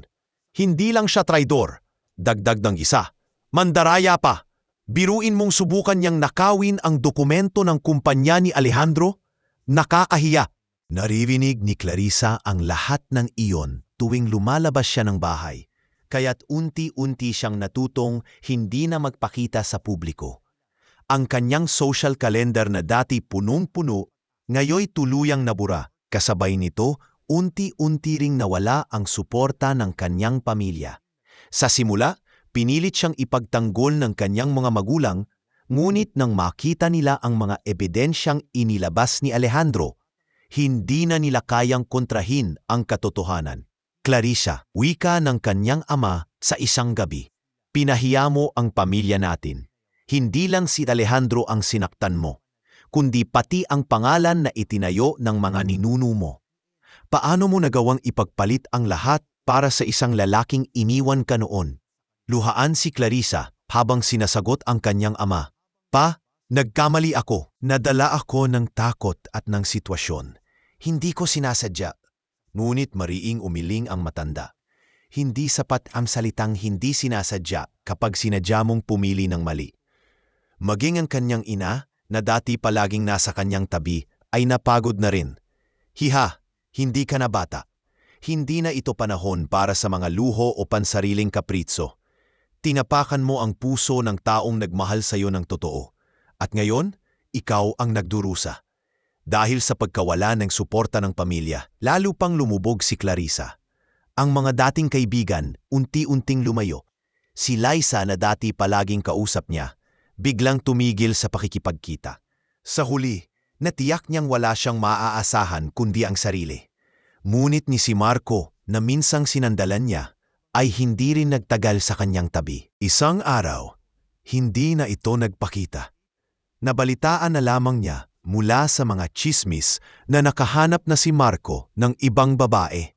Isang negosyanteng mas mayaman pa kaysa kay Alejandro. Ginamit ka lang ni Marco, malamig na wika ni Maria. Isa sa mga tauhan ni Alejandro nang minsang dumalaw si Clarissa para magmakaawa. Wala siyang intensyon na makipaglaban para sa iyo. Ginawa mo ang lahat ng iyon at iniwan ka pa rin niya. Doon tuluyang bumagsak si Clarissa. Naiwan siyang mag-isa, walang matatakbuhan, walang kayamanan at walang pagmamahal. Ang mga negosyong iniwan ng kanyang pamilya na sana'y ipapamana sa kanya ay unti-unting nawala dahil wala nang gustong makipagtulungan sa isang taong may sirang reputasyon. Sa mga sumunod na buwan, nakita si Clarissa na tila anino ng kanyang dating sarili. Hindi na siya ang dating kinagigiliwan at hinahangaan. Lumakad siya sa mga kalsada na halos walang pumapansin o kung meron man, manamatang puno ng pangungutya. Isang gabi, naglakas loob siyang muling kausapin si Alejandro. Lumapit siya sa kanyang opisina, luhaan at nagmamakaawa. Alejandro, wika niya, habang nakaluhod sa harap ng mesa nito, patawarin mo na ako. Hindi ko na hinihingi na balikan mo ako o tanggapin muli. Ang hiling ko lang ay kahit konting awa. Ang buhay ko'y gumuho. Wala na akong natira. Tumingin si Alejandro sa kanya, malamig at walang bakas ng dating pag-ibig. Clarissa, hindi ko nahawak ang buhay mo. Ikaw mismo ang sumira nito. Pinili mong ipagpalit ako, at ngayon, pinili ka ring ipagpalit ng lalaking pinagkatiwalaan mo. Hindi ko kasalanan na nagdurusa ka ngayon. At hindi ko responsibilidad na buuin muli ang buhay mong ikaw mismo ang nagwasak. Umiyak na lumabas si Clarissa sa opisina, walang direksyon at walang mapuntahan. Sa labas, wala nang mga sasakyan ng pamilya niyang susundo sa kanya. Wala nang mga kaibigang handang kumupkop. Tuluyan na siyang iniwan ng lipunan. Ang minsang reyna ng mga pagtitipon, ngayon ay naging isang halimbawa ng pagkawasa na dulot ng pasinungalingan at pagtataksil. At habang patuloy siyang nabubuhay sa gitna ng kahihiyan, si Alejandro naman ay nagsimulang bumangon mula sa sugat na iniwan niya. Sa pagbagsak ni Clarissa, nagbukas ang isang bagong pahina sa buhay ni Alejandro. Isang pahinang magbibigay daan sa kanyang tunay na paggaling at sa bagong simula. Matapos ang lahat ng nangyari, ang sakit ng pagtataksil, ang pagbagsak ng kanyang tiwala, at ang kahihiyang dinanas sa harap ng lipunan, nakaramdam si Alejandro ng matinding pagod sa kalooban. Ngunit sa halip na tuluyang lamunin ng puot at lungkot, nagpasya siyang bumangon at ituloy ang kanyang buhay. Alam niyang hindi doon nagtatapos ang lahat. Kailangan niyang ipakita, hindi lamang sa sarili, kundi pati sa mga taong umaasa sa kanya, na mas matatag siya kaysa sa mga sugat na ibinigay ng nakaraan. Unang hakbang niya ay ang pagbabalik sa kanyang kumpanya. Sa loob ng ilang linggo ng kaguluhan, ramdam ng mga empleyado ang bigat ng sitwasyon. May mga tsismis na kumalat. May ilan ding nagduda kung kakayanin pa bang pangunahan ni Alejandro ang negosyo. Kaya't isang umaga, tinipon niya ang lahat ng pangunahing opisyal ng kumpanya sa conference room. Alam kong marami sa inyo ang nakarinig ng mga tsismis tungkol sa akin at sa aking buhay personal. Panimula niya. Oo, nagkamali ako sa pagpili ng taong pinagkatiwalaan. Ngunit ang negosyo natin, ang pundasyon ng lahat ng ito, ay hindi nakasalalay sa isang maling relasyon. Nasa ating lahat ito, nasa dedikasyon at sipag natin. At hindi ko hahayaang masira ang lahat dahil lamang sa isang pagkakamali ng puso. Tahimik ang lahat, ngunit bakas sa kanilang mga mukha ang pag-asa. Ipinakita ni Alejandro na kaya niyang bumangon at iyon ang nagbigay ng bagong lakas sa kanyang mga tauhan. Kasunod nito, naging mas mahigpit siya sa pamamalakad ng kumpanya. Hindi upang ipakita na siya'y mapagiganti, kundi naalala niya ang kanyang sariling pinagdaanan noong siya'y mahirap pa, ang kanyang mga gabing halos walang makain, at ang pangarap na minsang halos hindi maabot. Kaya't naglunsad siya ng scholarship program para sa mga kabataang mahihirap ngunit matatalino at determinado. Isang araw, sa harap ng mga piling estudyanteng nakatanggap ng scholarship, nagsalita siya. Ako mismo minsan ding nangarap na makatapos ng pag-aaral, pero walang kakayahan. Kung hindi dahil sa isang taong naniwala sa akin, baka hindi ako narito ngayon. Kaya't ang pagtulong ko sa inyo ay pagbabalik lamang ng biyayang tinanggap ko noon. Sana balang araw, kayo rin ay makatulong sa iba. Marami ang naantig sa kanyang mga salita. Ang ilang kabataan ay lumapit sa kanya, halos umiiyak sa tuwa. Maraming salamat po, Sir Alejandro. Hindi po naming sasayangin ang pagkakataon, ngunit higit sa lahat, sa kanyang pagbabalik loob sa sarili, natutunan niyang alagaan ang kanyang kalusugan at isip. Hindi na siya lumalabas sa mga marangyang party o ginagawang sentro ng kanyang buhay ang mga taong maaaring may ibang intensyon. Mas pinili niyang tumutok sa mga bagay na tunay na nagbibigay saysay, ang kanyang ina, ang kanyang negosyo, at ang pagtulong sa kapwa. Anak, minsang sabi ni Aling Marta habang sila'y magkasamang nagkakape sa veranda, nakikita ko kung paano ka muling bumangon. At masasabi kong mas malakas ka ngayon kaysa dati. Hindi ko alam kung paano mo kinaya ang lahat ng sakit, pero ipinagmamalaki kita. Gumiti si Alejandro at hinawakan ang kamay ng ina. Ma, kung hindi dahil sa inyo, baka hindi ko rin kinaya. Ang totoo, kayo ang nagbigay sa akin ng dahilan para bumangon. At sa bawat batang matutulungan ko, para bang binabalikan ko ang sarili kong kahapon at pinapalitan ng pag-asa. Habang patuloy ang kanyang pagtindig, naging mas kilala siya hindi lamang bilang isang milyonaryo, kundi bilang isang philanthropist. Ang kanyang pangalan ay hindi na lamang ikinakabit sa negosyo, kundi pati na rin sa mabubuting gawa. Maraming tao ang humanga sa kanyang katatagan, at ang ilan sa kanyang mga dating kritiko ay bumilib sa kanyang kakayahang magpatuloy sa kabila ng lahat. Ngunit hindi rin madali ang lahat. May mga gabi pa rin na bumabalik sa kanyang alaala ang mukha ni Clarissa, ang mga ngiti, ang mga salitang binitiwan noon. Ngunit sa bawat alaala, hindi na siya pinahihina nito. Sa halip, nagsisilbing paalala iyon ng kanyang pinagdaanan at ng aral na kailanman ay hindi na niya muling kakalimutan.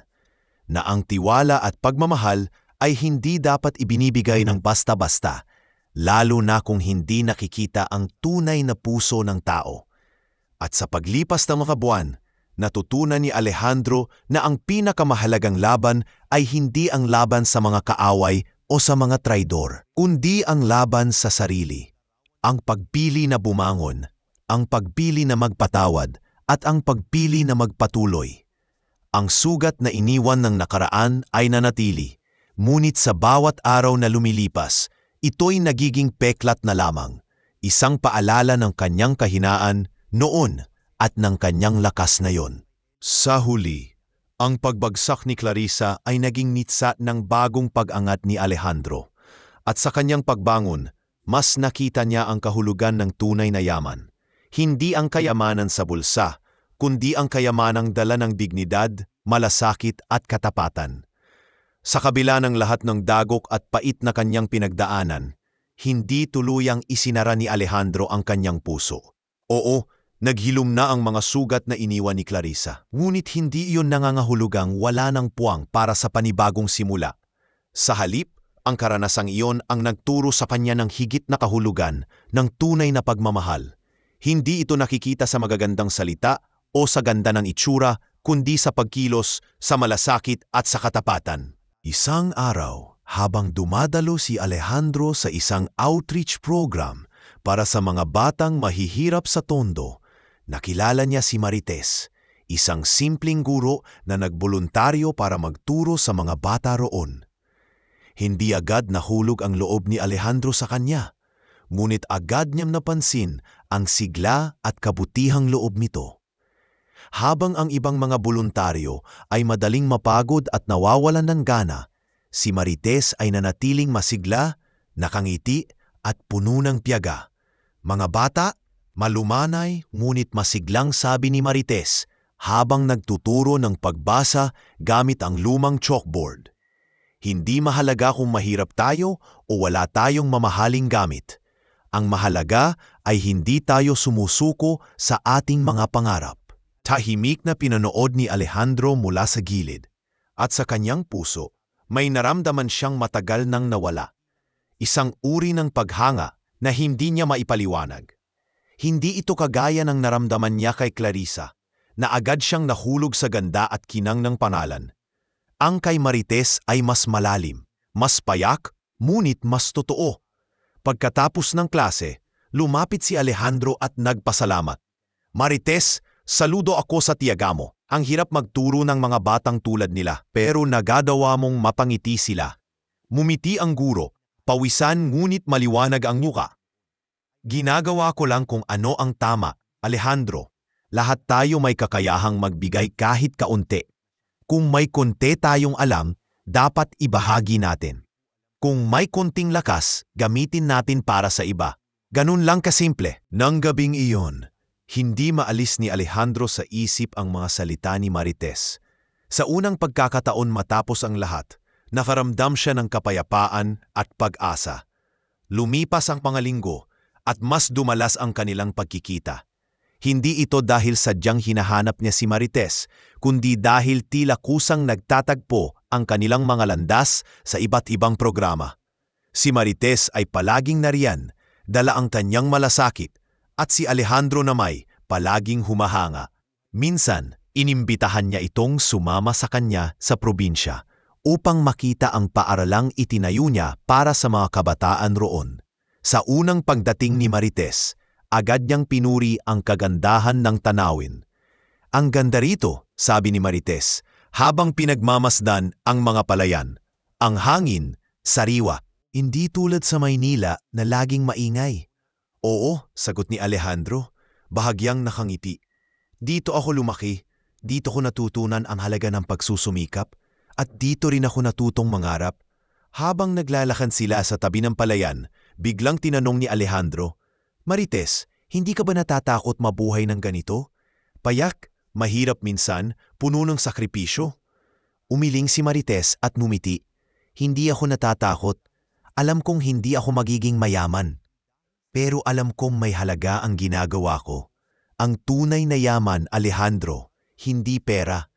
Ito'y nakikita sa ngiti ng mga batang natututo, sa pamilya mong buo at sa kapayapaan ng puso." Parang may humaplos sa dibdib ni Alejandro. Noon niya natiyak na iba si Marites. Hindi niya kailangan ng kayamanan. Hindi niya hinahangad ang pangalan. Ang tanging nais nito ay mabuhay ng may malasakit at pagmamahal. Lumipas ang buwan at unti-unting nahulog si Alejandro kay Marites. Hindi ito mabilis na pag-ibig, kundi mabagal ngunit matibay na paglago ng damdamin. Sa bawat tawanan nila sa mga bata, sa bawat kwentuhan sa ilalim ng buwan, at sa bawat simpleng sandaling magkasama, lalong lumalim ang kanilang ugnayan. Isang gabi, habang nakaupo sila sa veranda ng lumang bahay sa probinsya, tinanong ni Alejandro ang guro, "Marites, sa lahat ng ito, bakit ka nandyan pa rin? Alam mo ang nakaraan ko. Alam mo kung paano ako nabigo. Hindi ka ba natatakot na baka ganoon din ang mangyari sa atin?" Tahimik munang tumingin si Marites sa kanya bago ngumiti. "Alejandro, hindi ko hinahanap ang perpektong tao. Ang mahalaga sa akin ay ang taong handang matuto mula sa kanyang pagkakamali, handang magmahal ng totoo, at handang tumayo muli kahit ilang beses siyang bumagsak. At ikaw iyon." Napangiti si Alejandro At sa loob ng kanyang puso, alam niyang muling binuksan ng Diyos ang pintuan ng kanyang buhay. Habang patuloy ang kanilang relasyon, nakilala rin ni Marites ang ina ni Alejandro. Sa una, may kaunting pagdududa si Aling Marta, dala ng takot na muling masaktan ang anak. Ngunit nang makita niya ang kabutihang loob at malasakit ni Marites, unti-unti siyang nakumbinsi. Anak, minsang sinabi ni Aling Marta kay Alejandro, nakikita ko ang pagkakaiba niya. Hindi ko nakikita ang ambisyon sa mga mata niya. Nakikita ko lang ang malasakit. Siguro siya ang sabot sa matagal mo ng panalangin. Napaiyak si Alejandro sa narinig at higit siyang nagpasalamat na binigyan siya ng pagkakataong muling umibig. Sa paglipas ng panahon, mas lumalim ang kanilang samahan. Hindi na mahalaga kay Alejandro ang mga lumang alaala ng sakit. Ang mas mahalaga ay ang kasalukuyan. Ang simpleng kaligayahan na dala ni Marites at ang katiyakang hindi siya iiwanan sa oras ng kahinaan. At sa bawat paglipas ng araw, mas naging malinaw kay Alejandro na ang bagong pag-ibig na ito ang tunay na biyayang hinintay niya sa kabila ng lahat ng sugat ng nakaraan.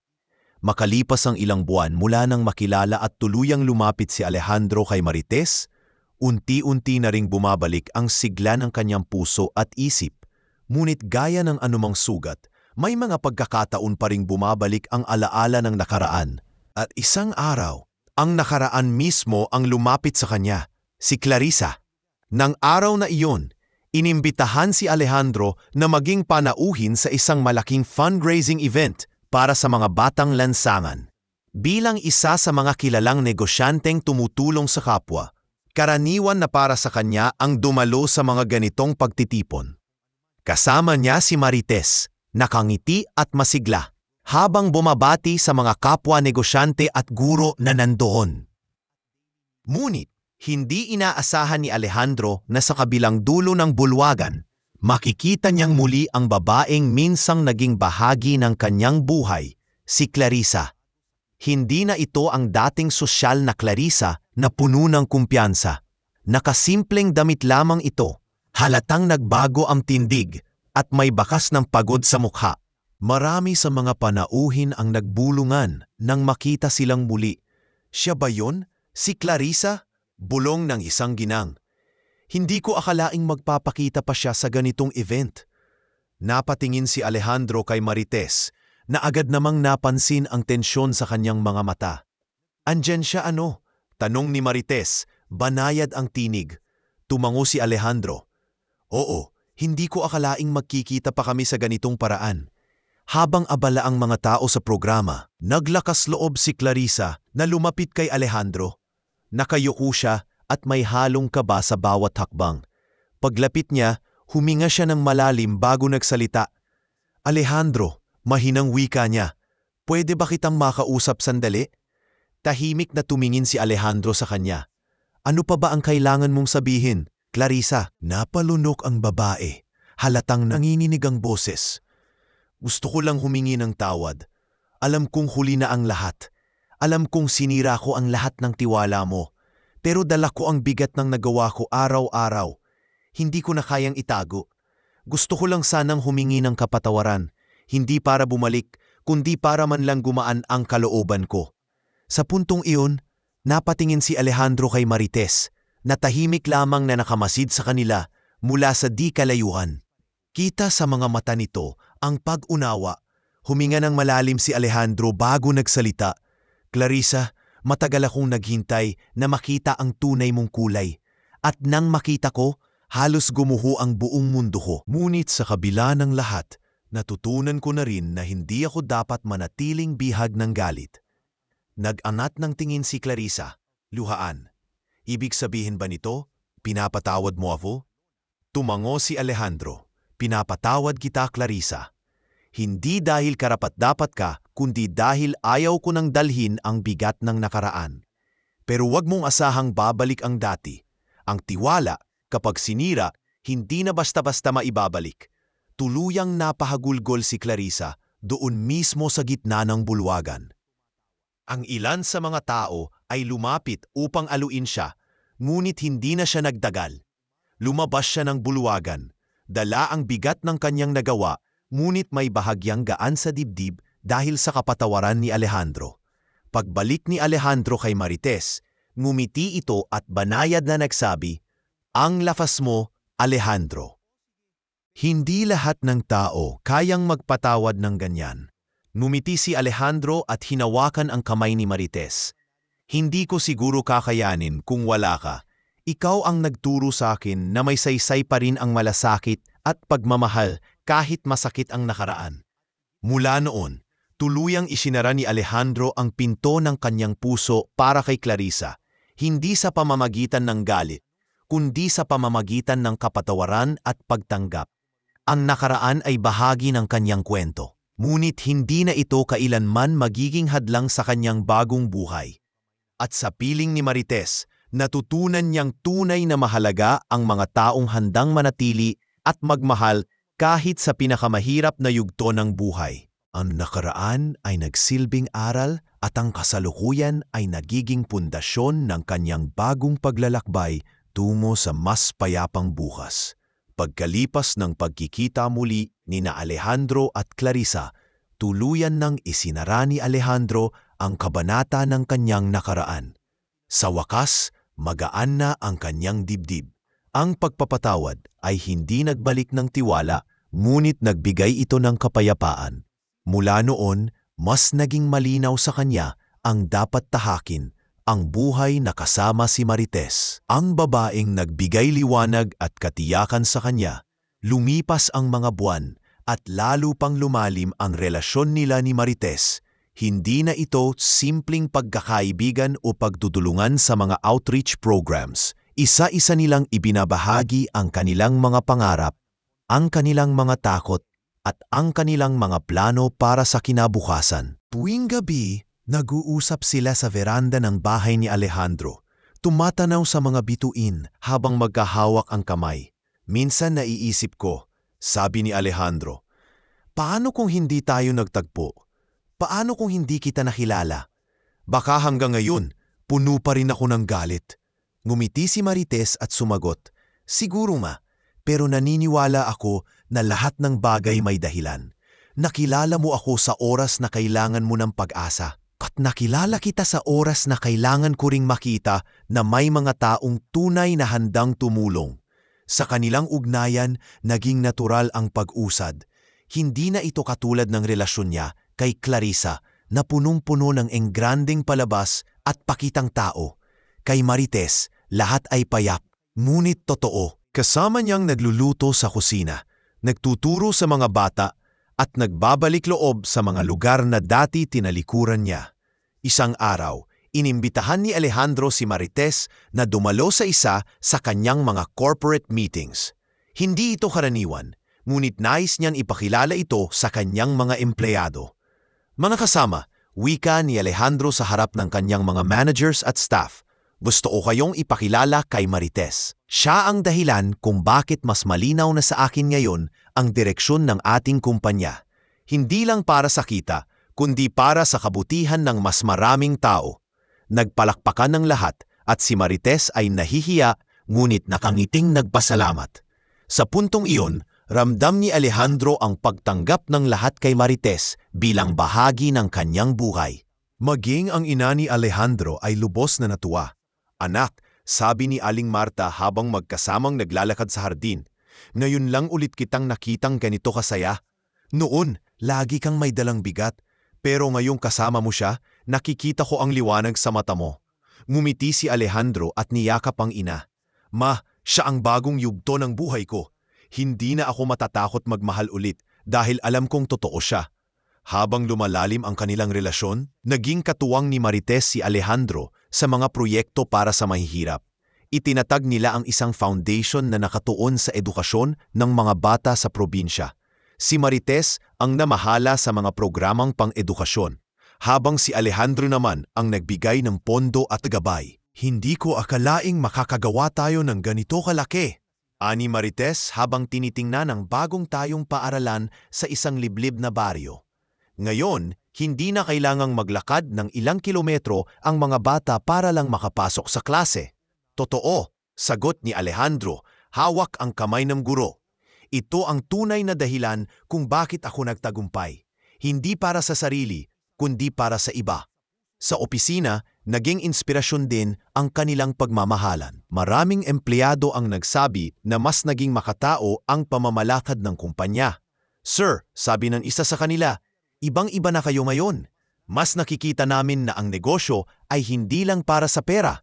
Nakikita namin na bahagi kami ng mas malaking layunin." Ang mga salitang iyon ay lalo pang nagpatibay sa desisyon ni Alejandro na isama si Marites hindi lamang sa kanyang personal na buhay kundi maging sa kanyang pangarap para sa lipunan.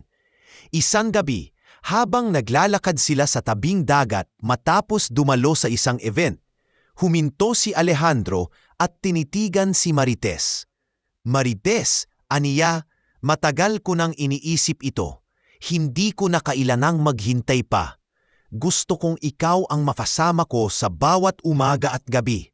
Sa hirap at ginhawa, hindi ko man maibalik ang mga taon na nasayang, pero gusto kong simulan ang natitirang buhay ko kasama ka." Namula si Marites, napaluha at sagot niya, "Alejandro, hindi ko inasahan ito, pero oo, buong puso akong pumapayag. Hindi ako natatakot dahil alam kong totoo ang pagmamahal mo." Sa puntong iyon, tuluyan nang nabuksan ang bagong yugto sa buhay ni Alejandro. Hindi na siya bihag ng nakaraan, kundi malaya na siyang magmahal at magtiwala muli.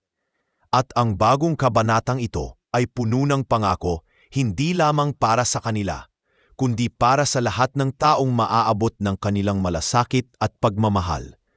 Dumating ang araw na pinakahihintay ni Alejandro at Marites, ang araw ng kanilang kasal. Hindi ito enggrande o marangya, taliwas sa mga kasal na karaniwang idinaraos ng mga mayayaman sa lungsod. Sa halip, pinili nilang gawin ito sa isang maliit na simbahan sa probinsya kung saan lumaki si Alejandro. Doon, sa piling ng mga taong may tunay na malasakit at pagmamahal sa kanila, isinulat ang bagong kabanata ng kanilang buhay. Mula pa lamang sa umaga, ramdam na ang kakaibang kasayahan sa buong baryo. Ang mga kapitbahay at mga bata mula sa paaralang tinulungan ni Alejandro at Marites ay abalang-abala sa paghahanda. May naglalagay ng mga palamuti sa harap ng simbahan, may naghahanda ng mga bulaklak, at ang ilan ay nag-aayos ng mga simpleng lamesa para sa munting salusalo. Pagkatapos ng seremonya, si Marites, nakasuot ng isang payak, ngunit napakagandang puting bestida, ay nagmumukhang diwata sa mga mata ng lahat. Hindi ito gawa ng mamahaling designer, kundi ng isang lokal na mananahi na nagkusang tumulong bilang pasasalamat sa lahat ng nagawa ni Marites para sa kanilang mga anak. Habang inaayos ang belo sa kanyang ulo, hindi mapigilan ng mga kaibigan niya ang mapaluha. "Marites," wika ng isa, "ang simple mo lang tingnan, pero ang ganda-ganda mo. Ibang klase ang saya ng araw na ito."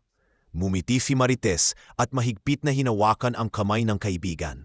"Hindi ko akalaing darating ang araw na ito. Hindi ko hinangad ang kayamanan, pero binigay sa akin ng Diyos ang isang lalaking hindi lang mayaman sa pera, kundi mayaman sa puso." Samantala, si Alejandro ay nakasuot ng maayos na barong Tagalog. Sa tabi niya ay nakatayo si Ramon, ang kanyang matalik na kaibigan at business partner na magsisilbing best man. Nakaayos na rin ang kanyang ina, si Aling Marta, na hindi mapigilan ang luha habang pinagmamasdan ang anak. "Anak," bulong niya, "ngayon lang ulit kita nakitang ganito kasaya. Huwag mo nang bibitawan ang babaeng iyan. Siya ang tunay na kasama mo sa buhay." Tumugtog ang kampanang simbahan. Nagsimula na ang seremonya. Habang naglalakad si Marites sa gitna ng pasilyo, hawak ang mga bulaklak at nakangiti, hindi mapigilan ni Alejandro ang maluha. Ang lahat ng sugat at sakit ng nakaraan ay tila tuluyang nabura sa kanyang puso. Ang mga bisita, kabilang ang mga estudyante, empleyado, at ilang piling kaibigan ay tumayo at nagpalakpakan, saksing-saksi sa isang pag-iisang pusong puno ng pagmamahal. Sa harap ng altar, nagkaharap ang dalawa, at naghawak ng kamay. Malumanay na nagsalita ang pari, Alejandro at Marites, na iyong araw ay sinasaksihan ng Diyos at ng mga taong naririto ang inyong panata. Hindi man marangya ang kasal na ito, ang tunay na halaga ay nasa inyong paninindigan at pagmamahalan. Unang nagbigay ng panata si Alejandro. Marites, mula nang dumating ka sa buhay ko, natutunan kong muli ang magtiwala at magmahal ng totoo. Ipinapangako ko, sa hirap at ginhawa, sa lungkot at saya, hindi na kita iiwan. Hindi kita ipagpapalit kahit anong pagsubok ang dumating. Ikaw ang aking liwanag at lakas. Nang siya naman ang magsalita, luhaan si Marites. Alejandro, hindi kita minahal dahil sa pera o sa pangalan mo. Minahal kita dahil nakita ko ang puso mong marunong magmahal at tumulong. Ipinapangako ko, hindi kita iiwan kahit kailan. Ako ang magiging sandigan mo at ako ang magpupuno ng pagmamahal sa bawat araw ng buhay natin. Sa hudyat ng pari, itinakda ang kanilang panata. Sa ngalan ng Ama, ng Anak, at ng Espiritu Santo, ngayon ay pinagbuklod ng Diyos ang dalawang pusong ito. Maaari mo nang halikan ang iyong asawa. Hinalikan ni Alejandro si Marites ng buong pag-ibig at ang buong simbahan ay napuno ng palakpakan at tuwa. Ang mga bata ay nagtatakbo sa labas, sumisigaw ng mabuhay ang bagong kasal, habang ang mga matatanda ay napapaluha sa tuwa. Pagkatapos ng seremonya, nagkaroon ng simpleng salo-salo sa bakuran ng simbahan. Hindi marangyang pagkain ang nakahain, kundi mga lokal na putahe mula sa mga kapitbahay. Pansit, adobo, puto at suman. Ngunit ang lahat ay busog, hindi lamang sa pagkain, kundi sa kasayahan ng araw na iyon. Sa gitna ng kasiyahan, lumapit si Ramon kay Alejandro. Pare, sa wakas nahanap mo na rin ang tamang babae. Wala nang mas sasaya pa sa akin para sa'yo. Numiti si Alejandro at tinapik ang balikat ng kaibigan. Salamat Ramon, at salamat din sa lahat ng suporta mo. Nayon simula na ito ng bagong yugto para sa akin at kay Marites. Habang papalubog ang araw, nakaupo si Alejandro at Marites sa isang bangkong gawa sa kahoy sa labas ng simbahan. Pinagmamasdanan mga bituin na unti-unting lumilitaw. Magkahawak ang kanilang mga kamay, at sa kanilang mga puso alam nilang iyon ang simula ng tunay na kaligayan. Sa simpleng kasal na iyon, ipinakita ni Alejandro at Marites na ang tunay na halaga ng pagmamahalan ay hindi na susukat sa yaman o engrandeng selebrasyon. Ang mahalaga ay ang katapatan, paninindigan at pagmamahalan na kayang tumagal habang buhay. Pagkatapos ng kanilang kasal, nagsimula ang isang panibagong yugto sa buhay nina Alejandro at Marites. Ang simpleng seremonya sa simbahan ng probinsya ay nagsilbing pundasyon ng mas matatag at mas makahulugang paglalakbay. Hindi ito naging katapusan ng kanilang kwento, kundi simula ng isang mas maliwanag na bukas, isang buhay na puno ng pagmamahalan, respeto at malasakit, hindi lamang para sa isa't isa, kundi para rin sa komunidad na kanilang pinaglilingkuran. Lumipas ang mga taon at dumating ang maraming biyaya sa kanilang buhay. Ang kanilang tahanan ay naging pugad ng pagmamahalan, puno ng tawanan at musika ng mga batang kanilang pinalaki. Ang kanilang mga anak ay lumaking may takot sa Diyos, may malasakit sa kapwa, at may tapang na harapin ang hamon ng buhay. Madalas sabihin ni Alejandro sa kanyang mga anak, "Hindi kayamanan ang pamana ko sa inyo, kundi ang aral na ang dignidad at pagmamahal ang tunay na yaman ng tao." Si Marites naman ay hindi kailanmang nagbago. Sa kabila ng pagiging asawa ng isang milyonaryo, nanatili siyang payak at mapagpakumbaba. Patuloy siyang nagturo sa mga bata, hindi para ipakita ang kanyang kabutihan, kundi dahil iyon ang kanyang tunay na layunin sa buhay.